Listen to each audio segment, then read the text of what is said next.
আকাশবাণী খবর পড়ছি প্রবাল বন্দ্যোপাধ্যায়।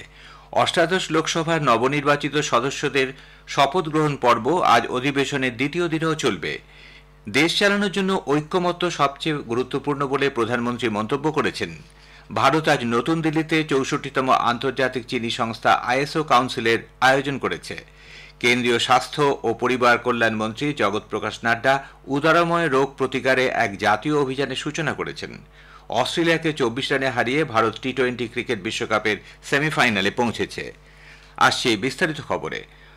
অষ্টাদশ লোকসভার নবনির্বাচিত সদস্যদের শপথ গ্রহণ অনুষ্ঠান আজ অধিবেশনের দ্বিতীয় দিনেও চলবে। নবনির্বাচিত বেশ কিছু সাংসদ গতকাল শপথ নেন। লোকসভার নেতা হিসেবে সর্বপ্রথম শপথ গ্রহণ করেন প্রধানমন্ত্রী নরেন্দ্র মোদী। অধ্যক্ষ প্রতিম ভর্তৃহরি মেহতাব শ্রী মোদীকে শপথ বাক্য পাঠ করান। এরপর লোকসভার অধ্যক্ষের নির্বাচন না হওয়া পর্যন্ত শ্রী মেহতাবকে যে চেয়ারপারসনরা সহায়তা করবেন তারা শপথ নেন। বিজেপি সাংসদ রাধামোহন সিং এবং ফগ্গন সিং কুলাস্তে চেয়ারপারসন প্যানেলের সদস্য হিসেবে শপথ নেন। তবে কংগ্রেস সাংসদ কে সুরেশ, ডিএমকে সাংসদ টি.আর. বালু এবং তৃণমূল কংগ্রেসের সুদীপ বন্দ্যোপাধ্যায় চেয়ারপারসন হিসেবে শপথ নিতে অস্বীকার করেন। পরে কেন্দ্রীয় মন্ত্রী রাজনাথ সিং, অমিত শাহ, নীতিন গডকরি, শিবরাজ সিং চৌহান, মনোহর লাল, পীযূষ গোয়েল, জিতন রাম মাঞ্ঝি, রাজীব রঞ্জন ওরফে লাল্লন সিং, ড বীরেন্দ্র কুমার, কিরেন রিজিজু, চিরাগ পাসওয়ান, জ্যোতিরাদিত্য সিন্ধিয়া, অন্নপূর্ণা দেবী এবং অন্যান্যরা শপথ নেন।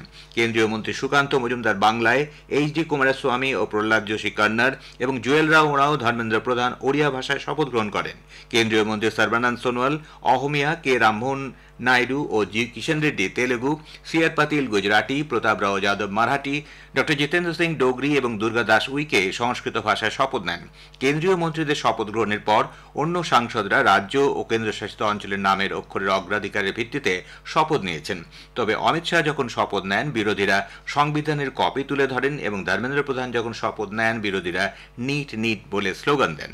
আমাদের সংবাদদাতা জানাচ্ছেন, ভারতের বিবিধ ভাষা ও সংস্কৃতির প্রদর্শনী ধরা পড়ে সংসদে। হিন্দি ও ইংরেজি ভাষার সঙ্গে নিজেদের মাতৃভাষাতেও শপথ নেন একাধিক সদস্য। এছাড়াও তারা নিজেদের ঐতিহ্যবাহী পোশাক পরে আসেন। সকলের মধ্যে উচ্ছ্বাস ছিল চোখে পড়ার মতো।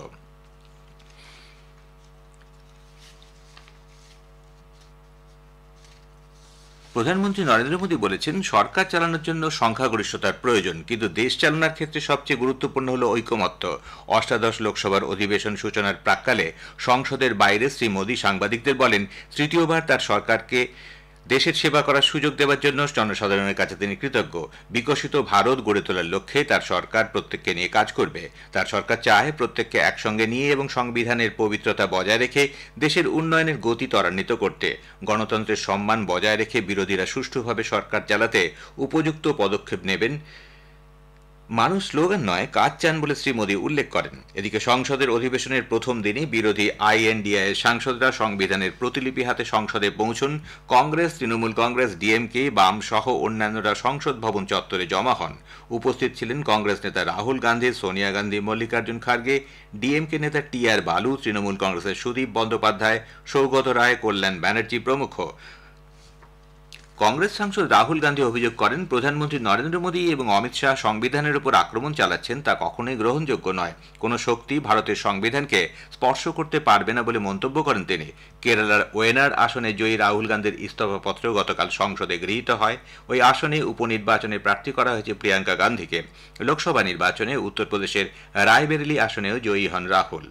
তৃণমূল কংগ্রেস সাংসদ সুদীপ বন্দ্যোপাধ্যায় সরকারের বিরুদ্ধে অভিযোগ তুলে সংবিধান রক্ষার দাবি জানান। বিভিন্ন ক্ষেত্রে পশ্চিমবঙ্গ সরকারকে বাইরে রেখে চুক্তি স্বাক্ষরিত হচ্ছে বলে মন্তব্য করেন তিনি।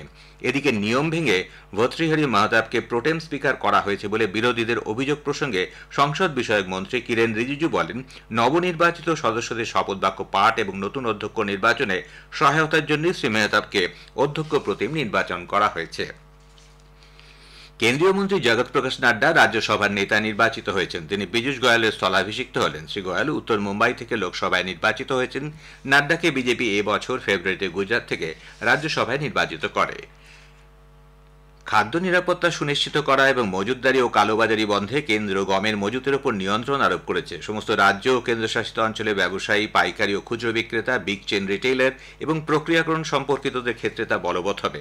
খাদ্য ও গণবন্টন দপ্তরের সচিব সঞ্জীব চোপড়া নতুন দিল্লিতে সাংবাদিকদের বলেন, ব্যবসায়ী ও পাইকারি বিক্রেতারা ৩,০০০ টন পর্যন্ত গম মজুত করতে পারবেন। খুচরো বিক্রেতাদের ক্ষেত্রে এই পরিমাণ হবে ১০ টন। বিগ চেন রিটেইলাররা প্রত্যেক আউটলেটের জন্য ১০ টন করে এবং তাদের ডিপোয় ৩ টন করে গম মজুদ রাখতে পারবে। 2025-এর 31শে মার্চ পর্যন্ত এই ব্যবস্থা বহাল থাকবে বলে শ্রী চোপড়া জানান। ঔপনিবেশিক আমলে চালু হওয়া ভারতীয় দণ্ডবিধি, ভারতীয় সাক্ষ্য আইন এবং ফৌজদারি কার্যবিধি, যা 1973 সালে সংশোধিত হয়ে ক্রিমিনাল প্রসিডিওর কোড হিসেবে পরিচিত হয়ে আসছে, এগুলো সব বাতিল হয়ে আগামী 1 জুলাই থেকে চালু হতে চলেছে ভারতীয় ন্যায় সংহিতা, ভারতীয় সাক্ষ্য অধিনিয়ম এবং ভারতীয় নাগরিক সুরক্ষা সংহিতা। দেশের মানুষকে দ্রুত নির্দিষ্ট সময়সীমার মধ্যে নির্ভুল বিচার দেওয়ায় এই 3টি আইনের লক্ষ্য বলে কেন্দ্রীয় সরকার জানিয়েছে। লোকসভা ভোটের জন্য 3 মাস বন্ধ থাকার পর আগামী 30শে জুন আবার শোনা যাবে প্রধানমন্ত্রী নরেন্দ্র মোদীর মাসিক বেতার অনুষ্ঠান মন কি বাত। প্রধানমন্ত্রী হিসেবে টানা তৃতীয়বার দায়িত্ব নেবার পর এটি হবে তার প্রথম মন কি বাত। মন কি বাতের এটি 111তম পর্ব। জনসাধারণ তাদের বক্তব্য এবং পরামর্শ 28শে জুনের মধ্যে টোল ফ্রি নম্বর 1800117800 এ জানাতে পারেন।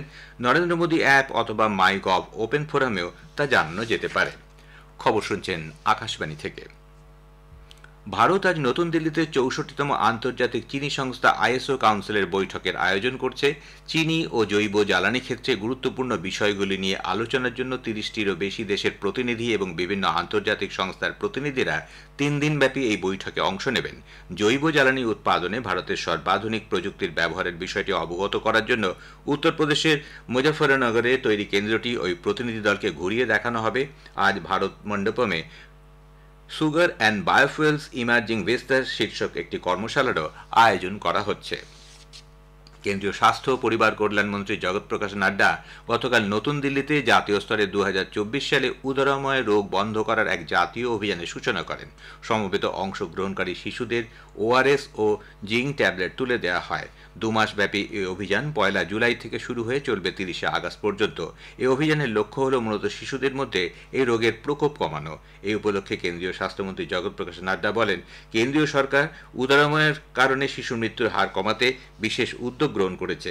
ভারতই হল প্রথম দেশ যারা 2014 সালে রোটা ভাইরাস ভ্যাকসিন ব্যবহার করেছিল। কেন্দ্রীয় কয়লা ও খনি দপ্তরের মন্ত্রী জি কিষাণ রেড্ডি ও ওই দপ্তরের প্রতিমন্ত্রী সতীশ চন্দ্র দুবে গতকাল নতুন দিল্লিতে কৌশলগত খনিজ ব্লকগুলির চতুর্থ পর্বের নিলামের সূচনা করেন। এই পর্বের মধ্যে 6টি রাজ্যের 21টি ব্লক রয়েছে। রাজ্যগুলি হল অরুণাচল প্রদেশ, ছত্তিশগড়, ঝাড়খণ্ড, কর্ণাটক, রাজস্থান ও উত্তরপ্রদেশ। অনুষ্ঠানে তার ভাষণে শ্রী রেড্ডি বলেন, অফশোর খনিজ ব্লকগুলির প্রথম পর্বের নিলাম প্রক্রিয়া নতুন সরকারের 100 দিনের মধ্যেই শুরু হবে।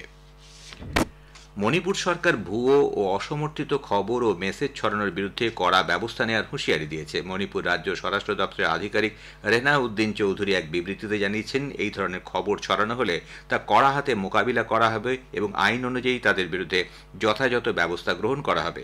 ওই বিবৃতিতে তিনি বলেন, সোশ্যাল মিডিয়াতে এমন অনেক গুজব ও পূর্বাভাস দেওয়া হচ্ছে যা সাধারণ মানুষের পক্ষে অত্যন্ত উদ্বেগের বিষয়। ওড়িশা সরকার রাজ্য থেকে দেশের বিভিন্ন তীর্থক্ষেত্রগুলিতে যাওয়ার জন্য খুব শীঘ্রই বাস পরিষেবার সূচনার সিদ্ধান্ত নিয়েছে। গতকাল ওড়িশা রাজ্যের পরিবহন মন্ত্রী বিভূতিভূষণ জেনা বলেন, ওড়িশা থেকে তিরুপতি, মহাকালেশ্বর, বারাণসী, বৃন্দাবন যাওয়ার জন্য শীঘ্রই বাস পরিষেবা চালু হবে। মন্ত্রী আরও জানান, পুরী, ভুবনেশ্বর, বেরামপুর ও রাউরকেলা থেকে এই বাসগুলি ছাড়বে। আবহাওয়া দপ্তর জানিয়েছে, আগামী 3 থেকে 4 দিনের মধ্যে গুজরাট, মধ্যপ্রদেশ, উত্তরপ্রদেশ এবং উত্তরাখণ্ডের বেশ কিছু অংশে দক্ষিণ পশ্চিম মৌসুমী বায়ুর অগ্রসর পরিস্থিতি অনুকূল রয়েছে। পশ্চিমবঙ্গ, ঝাড়খণ্ড এবং ছত্তিশগড়ের বাকি অংশেও বর্ষা ঢোকার সম্ভাবনা রয়েছে আগামী 3-4 দিনের মধ্যে। অস্ট্রেলিয়াকে 24 রানে হারিয়ে ভারত টি-20 ক্রিকেট বিশ্বকাপের সেমিফাইনালে পৌঁছেছে। এই নিয়ে পঞ্চমবার টি-20 বিশ্বকাপের শেষ 4-এ পৌঁছল ভারত। সেন্ট লুসিয়ায় গতকাল সুপার 8-এর ম্যাচে অস্ট্রেলিয়া টসে জিতে ভারতকে প্রথমে ব্যাট করতে পাঠায়। ভারত নির্ধারিত 20 ওভারে 5 উইকেটে 205 রান তোলে। জবাবে ব্যাট করতে নেমে অস্ট্রেলিয়া 20 ওভারে 7 উইকেটে 181 রান তুলতে সমর্থ হয়। ভারত সেমিফাইনালে গতবারের চ্যাম্পিয়ন ইংল্যান্ডের মুখোমুখি হবে। আগামী বৃহস্পতিবার গায়ানার প্রভিডেন্স স্টেডিয়ামে ম্যাচটি অনুষ্ঠিত হবে। শেষ করার আগে বিশেষ বিশেষ খবরের কিছু অংশ আবার পড়ছি। অষ্টাদশ লোকসভার নবনির্বাচিত সদস্যদের শপথ গ্রহণ পর্ব আজ অধিবেশনের দ্বিতীয় দিনেও চলবে। দেশ চালানোর জন্য ঐকমত্য সবচেয়ে গুরুত্বপূর্ণ বলে প্রধানমন্ত্রী মন্তব্য করেছেন। অস্ট্রেলিয়াকে 24 রানে হারিয়ে ভারত টি-20 ক্রিকেট বিশ্বকাপের সেমিফাইনালে পৌঁছেছে। খবর শেষ হল।